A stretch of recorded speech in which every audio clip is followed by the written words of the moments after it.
Hi, എല്ലാവർക്കും Minu Mohan PSC ടിപ്സിലേക്ക് സ്വാഗതം. ഇന്ത്യയുടെ സാമ്പത്തിക ശാസ്ത്രവുമായി ബന്ധപ്പെട്ട ചോദ്യോത്തരങ്ങളിലൂടെയാണ് നമ്മൾ കടന്നു പോകുന്നത്. എല്ലാവർക്കും ക്ലാസ്സിലേക്ക് സ്വാഗതം. 10th പ്രിലിംസിനും +2 പ്രിലിംസിനും മറ്റ് PSC എക്സാമുകൾക്കും ഉപകരിക്കുന്ന രീതിയിലാണ് ക്ലാസ്സുകൾ ചാനലിൽ ഉൾപ്പെടുത്തിയിരിക്കുന്നത്. എല്ലാവരും ക്ലാസ് സ്ഥിരമായി വാച്ച് ചെയ്യുകയും ലൈക്ക് ചെയ്യുകയും ഫോളോ ചെയ്യുകയും വേണം. നമുക്ക് ക്ലാസ്സിലേക്ക് കിടക്കാം. ഭക്ഷ്യസുരക്ഷാ നിയമം പാർലമെന്റ് പാസാക്കിയ വർഷം. ഭക്ഷ്യസുരക്ഷാ ബില്ല്, ഭക്ഷ്യസുരക്ഷാ നിയമം പാർലമെന്റ് പാസാക്കിയത്. ഭക്ഷ്യസുരക്ഷാ നിയമം പാർലമെന്റ് പാസാക്കിയത് 2013 പാസാക്കി. ഭക്ഷ്യസുരക്ഷാ നിയമം പാസാക്കിയ ഇന്ത്യയിലെ ആദ്യത്തെ സംസ്ഥാനം ഛത്തീസ്ഗഡ്. ഭക്ഷ്യസുരക്ഷാ നിയമം പാസാക്കിയ ആദ്യത്തെ ഇന്ത്യൻ സംസ്ഥാനം ഏതാണ്? ഛത്തീസ്ഗഡ്. ഛത്തീസ്ഗഡിലാണ് ആദ്യത്തെ ഭക്ഷ്യസുരക്ഷാ നിയമം പാസാക്കിയത്. ലോകാരോഗ്യ സംഘടന ജൂൺ 7 ലോക ഭക്ഷ്യസുരക്ഷാ ദിനമായി ആചരിക്കുന്നു. അപ്പം ജൂൺ 7 ലോക ഭക്ഷ്യസുരക്ഷാ ദിനം എന്ന് പറയുന്നത്. അത് ജൂൺ 7 ലോക ഭക്ഷ്യസുരക്ഷാ ദിനമായി ആചരിക്കുന്ന ആരാണ്? ലോകാരോഗ്യ സംഘടനയാണ്.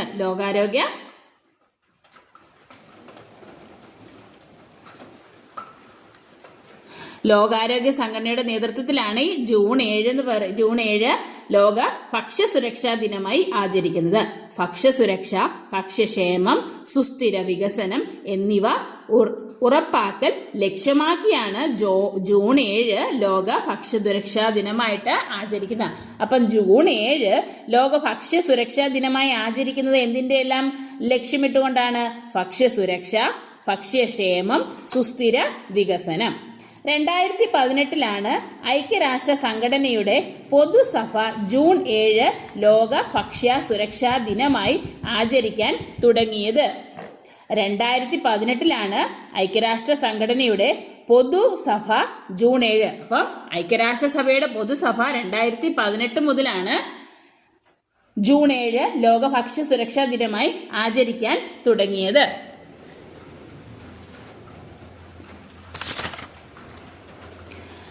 2021 മുതൽ 2012 വരെ സാമ്പത്തിക സർവേ പ്രകാരം ഇന്ത്യയിൽ ദാരിദ്ര്യം എത്ര ശതമാനമാണ്? 2011 മുതൽ 2012 വരെ ഇന്ത്യയിൽ സാമ്പത്തിക സർവേ പ്രകാരം ഇന്ത്യയിൽ ദാരിദ്ര്യം, ഇന്ത്യൻ പോവർട്ടി എത്ര ശതമാനമാണ്? 29.8%. 29.8% ഇന്ത്യൻ പോവർട്ടി റേറ്റ്.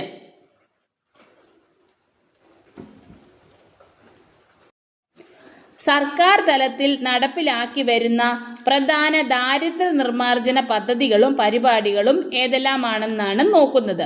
സർക്കാർ തലത്തിൽ നടപ്പിലാക്കി വരുന്ന പ്രധാന ദാരിദ്ര്യ നിർമ്മാർജ്ജന പദ്ധതികളും പരിപാടികളും ഏതെല്ലാമാണ്? സർക്കാർ പദ്ധതികളുമുണ്ട്, സർക്കാർ ഇതര പദ്ധതികളുമുണ്ട്. അപ്പൊ ദാരിദ്ര്യം ദൂരീകരിക്കുന്നതിന് വേണ്ടി സർക്കാർ തലത്തിൽ നടപ്പിലാക്കുന്ന പദ്ധതികൾ 2 ഘടകങ്ങളായിട്ട് നമ്മൾ തിരിക്കുന്നു.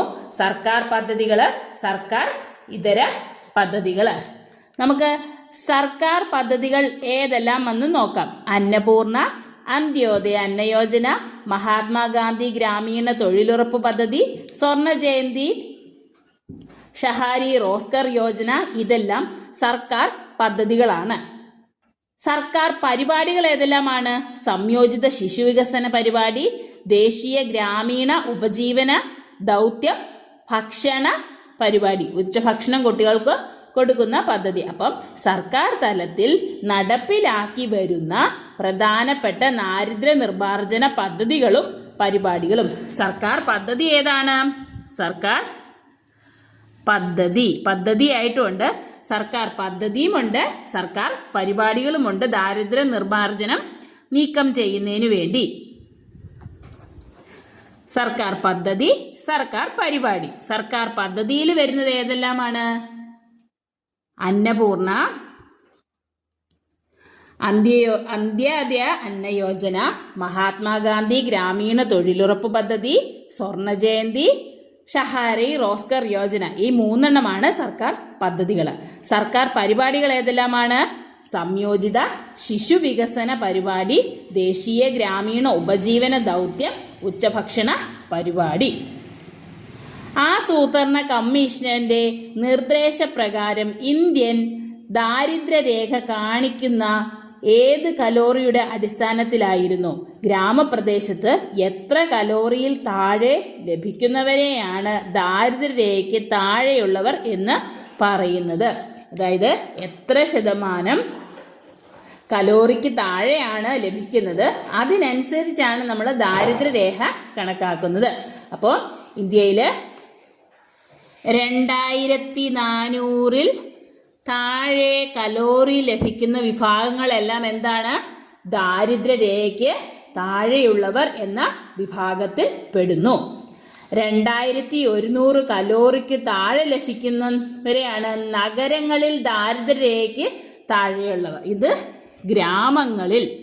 ഇനി നഗരങ്ങളിൽ എങ്ങനെയാണ് ദാരിദ്ര്യരേഖയ്ക്ക്? 2100 കലോറിക്ക് താഴെ ലഭിക്കുന്നവരാണ് നഗരങ്ങളിലെ ദാരിദ്ര്യ രേഖയ്ക്ക് താഴെയുള്ളവർ എന്ന് പറയുന്നത്. ഇന്ത്യയിൽ ദാരിദ്ര്യ നിർണയ രേഖയുമായി ബന്ധപ്പെട്ട കമ്മീഷൻ ലക്കഡാവാല കമ്മീഷൻ. ഇന്ത്യയിൽ ദാരിദ്ര്യ നിർണയ രേഖയുമായി ബന്ധപ്പെട്ട കമ്മീഷൻ ഏതാണ്? ലക്കഡാവാല കമ്മീഷൻ.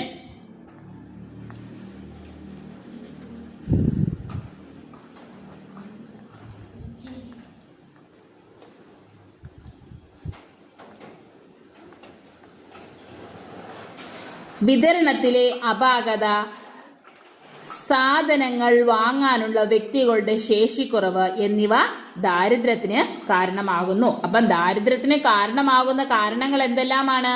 വിതരണത്തിലുള്ള അപാകത, സാധനങ്ങൾ വാങ്ങാനുള്ള വ്യക്തികളുടെ ശേഷി കുറവ്.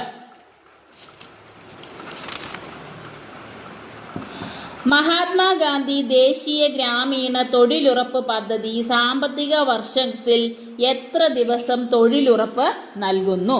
അപ്പൊ മഹാത്മാഗാന്ധി ദേശീയ ഗ്രാമീണ തൊഴിലുറപ്പ് പദ്ധതി പ്രകാരം എത്ര ദിവസത്തെ തൊഴിലുറപ്പാണ് നൽകുന്നത്? 100 ദിവസത്തെ തൊഴിൽ ഉറപ്പാണ് നൽകുന്നത്. 100 ഡേ തൊഴിലുറപ്പാണ് നൽകുന്നത്. കേന്ദ്ര സർക്കാരിന്റെ ഒരു പ്രധാന പരിപാടിയാണ് മഹാത്മാഗാന്ധി ദേശീയ ഗ്രാമീണ തൊഴിലുറപ്പ് പദ്ധതി അഥവാ MGNREGA. മഹാത്മാഗാന്ധി തൊഴിലുറപ്പ് പദ്ധതി അഥവാ MGNREGA കേന്ദ്ര സർക്കാരിന്റെ ഒരു പ്രധാന പരിപാടിയാണ് മഹാത്മാഗാന്ധി ദേശീയ ഗ്രാമീണ തൊഴിലുറപ്പ് പദ്ധതി അഥവാ MGNREGA. ഒരു സാമ്പത്തിക വർഷത്തിൽ കുറഞ്ഞത് 100 ദിവസമെങ്കിലും തൊഴിൽ ഉറപ്പാക്കിക്കൊണ്ട് ഗ്രാമീണ മേഖലയിലെ കുടുംബങ്ങളുടെ ഉപജീവന സുരക്ഷ വർദ്ധിപ്പിക്കുകയാണ് പദ്ധതിയുടെ ലക്ഷ്യം. അപ്പൊ പദ്ധതിയുടെ ലക്ഷ്യം എന്താണ്? ഒരു സാമ്പത്തിക വർഷത്തിൽ കുറഞ്ഞത് 100 ദിവസമെങ്കിലും തൊഴിൽ ഉറപ്പാക്കിക്കൊണ്ട് ഗ്രാമീണ മേഖലയിലെ കുടുംബങ്ങളുടെ ഉപജീവന സുരക്ഷ വർദ്ധിപ്പിക്കുക. ഗ്രാമീണ മേഖലയിലെ കുടുംബങ്ങളുടെ ഉപജീവന സുരക്ഷ വർദ്ധിപ്പിക്കാൻ ലക്ഷ്യമിട്ട് 2005 ഓഗസ്റ്റ് 23-നാണ് ദേശീയ ഗ്രാമീണ തൊഴിലുറപ്പ് നിയമം പാസാക്കിയത്. അപ്പൊ ദേശീയ ഗ്രാമീണ തൊഴിലുറപ്പ് നിയമം പാസാക്കിയത് എന്നാണ്?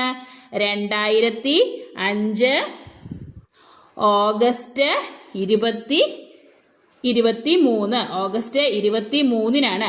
2005 ഓഗസ്റ്റ് 23-ന് ഗ്രാമീണ മേഖലയിലെ കുടുംബങ്ങളുടെ ക്ഷേമം മുൻനിർത്തിക്കൊണ്ട് ദേശീയ ഗ്രാമീണ തൊഴിലുറപ്പ് നിയമം പാസാക്കി. അപ്പോൾ ദേശീയ ഗ്രാമീണ തൊഴിലുറപ്പ് നിയമം പാസാക്കിയത് 2005 ഓഗസ്റ്റ് 23. Thank you.